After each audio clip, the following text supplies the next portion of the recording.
from Faculty of Communication, Field of Public Relations Studies in Unisba. So today, I'm going to present about the result of my research.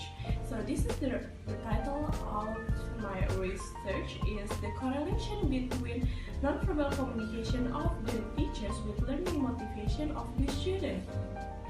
So this is the subtitle of my research is correlational studies of nonverbal communication provided by the teachers with motivation to learn English for students aged 12 until 23 years old at the Global Learning Education Center. So this is the table of content that we are going to discuss today. There are 6 parts. You can read over here. Okay, so this is the background of my research. First, in the world of education, especially English, definitely requires communication. The access between the teachers and the students. Communication can be done through verbal and nonverbal communication.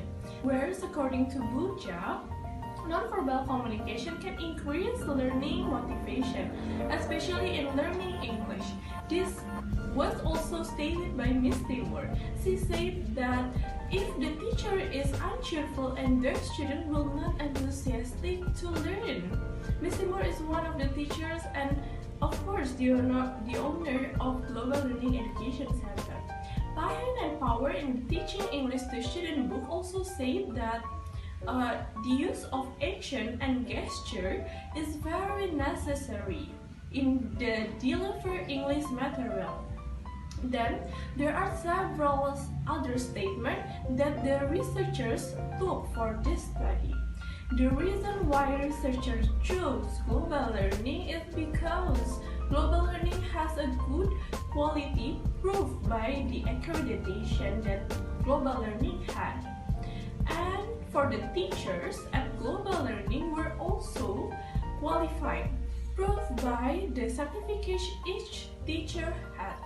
That's the background of this research, and this is the framework of this research. We use stimulus-response theory as a nonverbal communication as the stimulus and learning motivation as the response.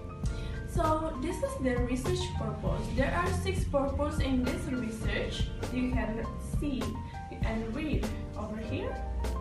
And this is research methodology of this research. We use quantitative research method with the correlation method.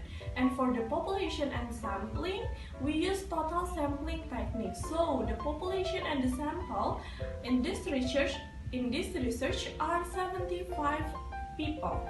And for the data collation technique, we use questionnaire and literature study, and for validity test we use person product moment formula, and for the reliability test we use Chromback alpha formula, and for data analysis technique we use the Spearman rank correlation coefficient formula and the t-test. So this is the research result. The first one is you can see the result in the box, and we can conclude that there is the significant correlation between nonverbal communication of the teacher with learning motivation of the student. The second one is there is a significant correlation between the expression of the teacher with learning motivation of the student. And the third part is there is a significant correlation between the eye contact of the teacher with learning motivation of the student. Next, we can conclude that there is a significant correlation between the touch of the teacher with the learning motivation of the student. And then there is a significant correlation between the body posture of the teacher with the learning motivation of the student. And next, there is a significant correlation between voice of the teacher and the learning motivation of the student. And the last one is there is a significant correlation between the gesture of the teacher with learning motivation student. So we can conclude that there is a strong significant relationship enough between nonverbal communication provided by the teachers with student learning motivation.